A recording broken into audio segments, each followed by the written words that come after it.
St. Jude scandal. Fans say Scottie Scheffler cheated by trampling the rough. The video proof. This isn't clickbait. It's a firestorm that's been burning through every golf forum and comment section for weeks.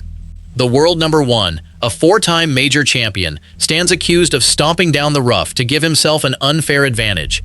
Fans are furious. Golf purists are disgusted. And the video everyone's talking about supposedly proves it all. And honestly, the pure, unadulterated outrage makes me shake my head. Regular golfers out there are fighting for their lives in thick rough every weekend, struggling to break 90, yet this millionaire with a $3,600,000 check from Memphis is supposedly bending the rules because his lie wasn't perfect enough. It's a gut punch that proves these elite players care about nothing but winning at any cost. Or does it? But look past the outrage for a second. Scottie Scheffler isn't just some spoiled athlete looking for shortcuts. He's the most methodical, by-the-book player on the planet. What fans are calling trampling is actually something completely different. There's a hidden story here, and it starts with a sprinkler head, a perfect bunker shot, and a bad break that turned a birdie into a bogey. Stick around, because what really happened on that third hole will change everything you thought you knew. Personally, I think social media ran with a story before the facts came out. Do you think Scheffler cheated, or is this just noise? Drop it below. And if getting the real story behind golf's biggest controversies is what you're here for, you're in the right place. Subscribe so you don't miss what's coming. But before we get to that video everyone's talking about, you need to understand where this all happened, and why that matters more than you think. This all went down in Memphis, Tennessee, at the FedEx St. Jude Championship. If you know golf, you know this tournament matters. It's the first event of the FedEx Cup playoffs, which means the best players on the planet are all in one place, fighting for a $20 million purse. Every shot counts double here, because the playoffs are where seasons get made or broken. The FedEx St. Jude has become one of the most prestigious events on the calendar. It's the gateway to the Tour Championship.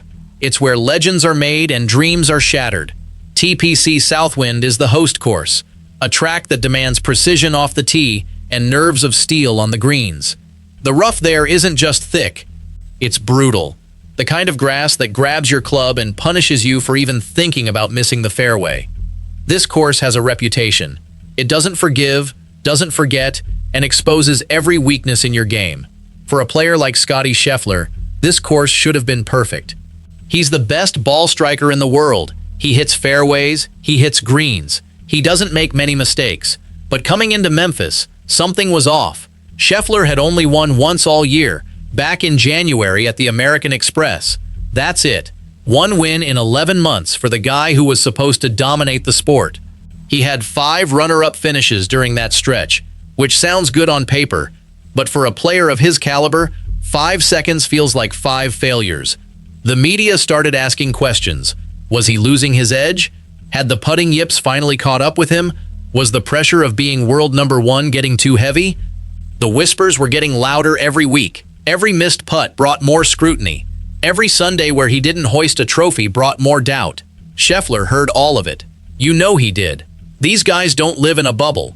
They see the headlines. They read the tweets. They know what people are saying. So when he walked onto the first tee at TPC Southwind, he wasn't just playing for a title. He was playing to shut everyone up. He was playing to remind the world why he's the best. He was playing to prove that the doubters had it all wrong. And for most of the final round, he was doing exactly that. He came to Memphis to answer his critics. What happened on the third hole almost destroyed his entire week.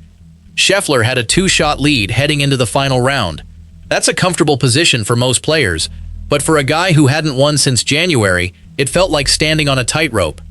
Every swing carried extra weight. Every putt mattered more than it should. The pressure was real, and he knew it. The weight of expectation on his shoulders was immense. The media who had written him off, the fans who doubted him, the competitors who wanted to take his crown. He started the round steady. Pars on the first 2 holes. Nothing flashy, nothing dangerous, just solid professional golf. Then came the third hole, a par 5 that had been playing friendly all week, the kind of hole where you expect to make birdie, maybe even eagle if you catch a good break. Scheffler hit a perfect drive. The ball soared down the middle of the fairway, landing softly and rolling out to exactly the right distance. Then he hit an even better second shot, 237 yards straight into the left greenside bunker. Perfect distance. Perfect trajectory. He was setting up a birdie that would stretch his lead to 3 shots. From the bunker, his third shot looked flawless. The ball came out high and soft, tracking toward the pin like it was on a string. Anyone watching would have bet money it was going to stop within 10 feet. Somewhere in the CBS broadcast booth, the commentators were already setting up the call. A great shot. A great bounce. A great chance to extend the lead. That's not what happened. The ball hit the green on its first bounce. Then it hit something else. A sprinkler head. Not just any sprinkler head. One that was tilted slightly away from the hole. Instead of killing the ball's momentum, the sprinkler head did the opposite. It launched the ball forward. Physics took over. The ball rocketed past the hole, picked up speed, and rolled straight into the water hazard. In 5 seconds, a sure birdie turned into a certain bogey. The CBS commentators couldn't believe it. One of them said it was one of the worst breaks he'd seen all year. And if you watch the replay, you can see Scheffler's reaction.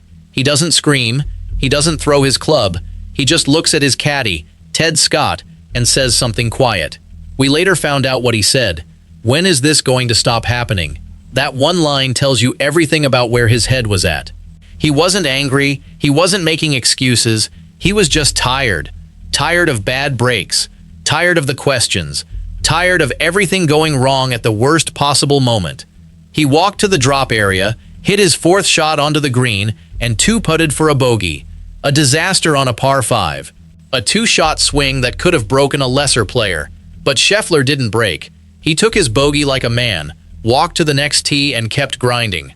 That sprinkler head turned a birdie into a bogey. But what happened next turned a bad break into a full-blown scandal. After Scheffler's ball went in the water, he had to take a penalty drop. The rules say you drop as close as possible to where the ball crossed the hazard, no closer to the hole. He dropped in the right rough. Thick, nasty rough that could grab any club and turn a simple shot into a nightmare. He had to hack it out, which he did, and he made his bogey. The tournament continued. He went on to win by 8 shots, the biggest margin of victory in TPC Southwind history. He banked $3.6 million and silenced every critic who said he'd lost his edge. That should have been the story. That should have been the headline. But the internet had other plans. Some fans watching the broadcast noticed Scheffler walking in the rough after his drop. They saw him take practice swings. They saw him set his feet. And then they made a leap. They said he was trampling the rough. They said he was deliberately pressing down the grass to improve his lie. They said he was cheating. The accusations spread like wildfire. Within hours, videos were circulating on Twitter and Instagram with captions like, "Scheffler caught cheating," and "The video proof is here." One account in particular pushed the narrative hard. An Instagram account called Old Row Longhorns posted clips of Scheffler in the rough, claiming it was irrefutable evidence. They said he'd stomped the grass down so his club would have an easier path to the ball. They said it was a clear violation of the rules. They said he should be disqualified. The post got thousands of shares. Millions of people saw it, and most of them believed it. Why wouldn't they? The video looked damning. It showed the world #1 standing in the rough, moving his feet, looking uncomfortable. If you didn't know the context, it would be easy to think he was up to something. But here's the thing about context. It changes everything, and in this case, the context tells a completely different story. What the video didn't show was the sprinkler head incident. What it didn't show was the bogey. What it didn't show was the frustration on Scheffler's face. It just showed a guy in the rough looking like he was doing something suspicious, and that's all it took. Fans were convinced they'd caught him red-handed. But here's what they didn't understand about the rules, and why this accusation falls apart immediately. Let's talk about the rules. Specifically, Rule 8.1 of the official golf rulebook. It's called Improving the Conditions for Stroke. The rule says a player cannot improve the lie of their ball, the area of their intended stance, or the line of play. That includes pressing down grass, breaking branches, or trampling down rough. The penalty is 2 strokes for a minor breach and disqualification for a serious breach. That's the rule. The fans screaming "cheater" were technically correct about one thing. Trampling the rough is illegal. It's a real violation with real consequences. If Scheffler had done it, he should have been penalized. If he'd done it intentionally, he should have been disqualified. There's no gray area there. But here's what the fans got wrong. What does trampling actually look like? The rulebook doesn't define it with a single word. It's about the action and the intent. Trampling means deliberately pressing down grass to improve the lie.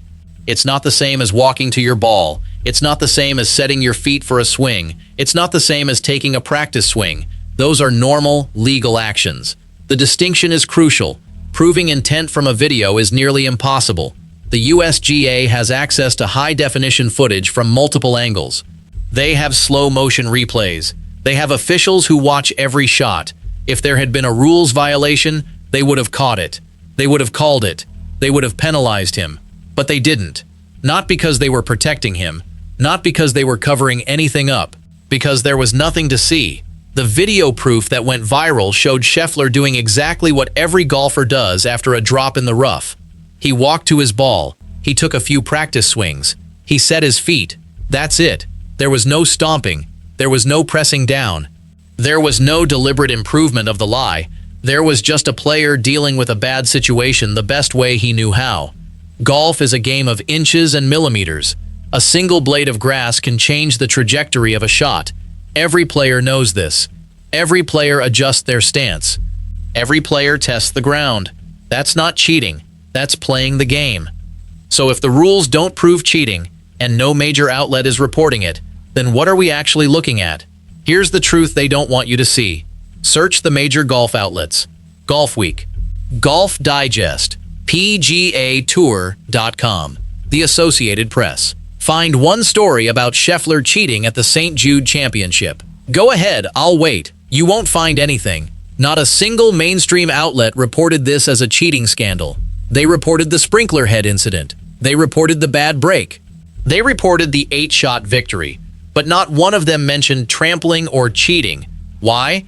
Because they looked at the same footage. They saw the same video. And they came to the same conclusion. Nothing happened. If there had been actual video proof of cheating, it would have been front-page news everywhere. The media would have run with it non-stop. They would have interviewed rules officials. They would have asked Scheffler about it. They would have made it a circus. But they didn't. Because there's nothing there. Let that sink in. Every major golf outlet in the world had access to the same footage. Every rules official at the tournament reviewed every shot. Every commentator watched it live. And not one of them said, cheating. Not one of them said, trampling. Not one of them suggested a rules violation. The only people saying it were random accounts on social media. And here's the really interesting part. The Instagram account, Old Row Longhorns, that pushed this narrative, they had a history of making false claims. Earlier that same year, they posted that Scheffler had mocked Rory McIlroy after a tournament. German outlet Golf Post investigated that claim. They found zero evidence. Zero. The account had made it up for engagement. And now they were doing the same thing with the trampling accusation. But here's the thing about social media. Facts don't matter. Engagement does. A cheating scandal gets more clicks than a bad break. A conspiracy theory gets more shares than the truth.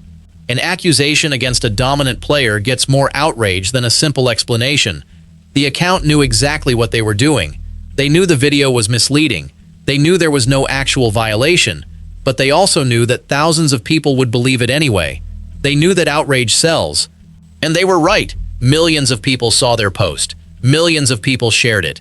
Millions of people now believe that Scottie Scheffler is a cheater. And that's the power of social media. It can destroy a reputation in hours. It can create a scandal out of thin air. It can turn a bad break into a conspiracy. With zero evidence and zero mainstream coverage, this story should have died immediately. So why did millions of people believe it? Because people want to believe it. That's the uncomfortable truth. Scottie Scheffler is too dominant. He's won too much. He's made it look too easy. And when someone dominates like that, people look for reasons to tear them down. It's human nature. We love to build people up, and we love even more to watch them fall. Scheffler has been world #1 for what feels like forever. He's won 4 majors. He's beaten everyone multiple times, and when you're that good, some people will always look for cracks. They want to believe you're cheating. They want to believe you're getting away with something. They want to believe there's a reason you're winning that has nothing to do with talent or hard work. Because if you're just that good, then what does that say about everyone else? It's easier to believe he's cheating. It makes the world feel fairer. It makes their failures feel less painful. It gives them an excuse. And social media amplifies that like nothing else. The algorithms reward outrage.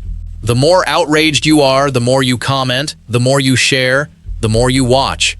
A calm explanation gets no engagement. A screaming accusation gets millions of views. The platform doesn't care about the truth. It cares about keeping you watching. And nothing keeps you watching like a scandal. But here's the thing. The fans screaming cheater are often the same ones who complain about how golf is being ruined. They're the same ones who think the USGA is ruining the game. They're the same ones who hate the ball rollback and the rule changes. They're angry at the system. And Scheffler is the face of that system. So they attack him. They accuse him. They want to believe he's part of the problem. But the irony is, Scheffler has been fighting against the system for years. He's been openly critical of rules that introduce luck over skill. He's been calling for fairer setups. He's been asking the governing bodies to make the game better. He's on their side, and they don't even know it. They're so busy attacking him that they've completely missed the fact that he's their greatest ally. He's the one who calls out bad setups. He's the one who wants the game to be better for everyone. And they're trying to destroy him over a video that shows nothing. But this isn't just about one tournament. This fits into something much bigger. Something Scheffler has been warning about for years. Think about what happened at the 2025 PGA Championship at Quail Hollow. The course was soaked from heavy rain. Officials chose not to allow players to lift, clean, and place their golf balls. The result was chaos. Scheffler hit a perfect drive into the fairway. His ball picked up mud. That mud ball sent his approach sideways into a double bogey on the 16th hole. He called it frustrating. He said the rules had turned a skills competition into a lottery. That's the same thing we saw at Memphis. A perfect bunker shot, a sprinkler head, a random, uncontrollable event. That's what he's been warning about. The game is introducing too much luck, too much randomness, too many things that have nothing to do with skill. And now fans are blaming him for the chaos. They're accusing him of cheating because of a bad break. They're attacking the very player who's been trying to fix the problem. That's the irony. The people screaming cheater are on the same side as Scheffler. They both want the game to be fairer. They both want skill to matter more than luck. They both want the governing bodies to do better. But social media doesn't care about that. It cares about outrage. It cares about engagement. It cares about tearing down the best player in the world. And the sad part is, it works. Millions of people saw the video. Millions of people believed the lie. Millions of people are now convinced that Scottie Scheffler is a cheater. And no amount of facts or evidence will change their minds. Because they don't want the truth. They want the story they've already decided to believe. They want the scandal. They want the drama. They want to believe that the best player in the world is a fraud. And nothing you tell them will change that. Scheffler could win the next 10 majors. He could break every record in the book. He could be the greatest player of all time. And there would still be people who believe he's a cheater. Because that's the world we live in now. A world where outrage travels faster than the truth. And Scottie Scheffler is just the latest victim of that world. So after all of this, the bad break, the false accusation, the social media frenzy, what's the actual takeaway? Scottie Scheffler didn't cheat. He didn't trample the rough. He didn't break any rules. He got a bad break, handled it with class, and went on to win by 8 shots. The video proof showed nothing except a player doing exactly what every player does in the rough. The USGA reviewed the footage. The media reviewed the footage. The commentators reviewed it live. No one found anything. The only people who saw cheating were random accounts on social media looking for engagement. And the fans who believed them. The real story here isn't about cheating. It's about how quickly misinformation spreads. It's about how easily people believe what they want to believe. It's about how social media rewards outrage over truth. And it's about how even the best player in the world can't escape it. Scheffler won the tournament. He banked $3.6 million. He silenced his critics, and he did it all, while being accused of something he never did. That's the reality of being the best. Everyone wants to tear you down. Everyone wants to find something wrong. Everyone wants to believe there's a reason you're winning that has nothing to do with talent or hard work. But there isn't. Scheffler wins because he's the best. Plain and simple. He hits more fairways. He hits more greens. He makes more putts. He handles pressure better than anyone. That's why he wins. Not because he cheats. Not because he tramples rough. Because he's Scottie Scheffler. And now you know the real story. The next time you see a video like that on social media, remember this. Remember that context matters. Remember that the truth is often more boring than the scandal. Remember that the best players don't need to cheat. And remember that sometimes a bad break is just a bad break. Not a conspiracy, not a cover-up. Just golf being golf. And now that you know the real story, here's the one question I want you to answer. Do you think social media owes Scheffler an apology, or do you think the outrage was justified? Drop your take below. And if cutting through the noise is what you're here for, that's exactly what this channel does. Subscribe and stay ahead of the spin.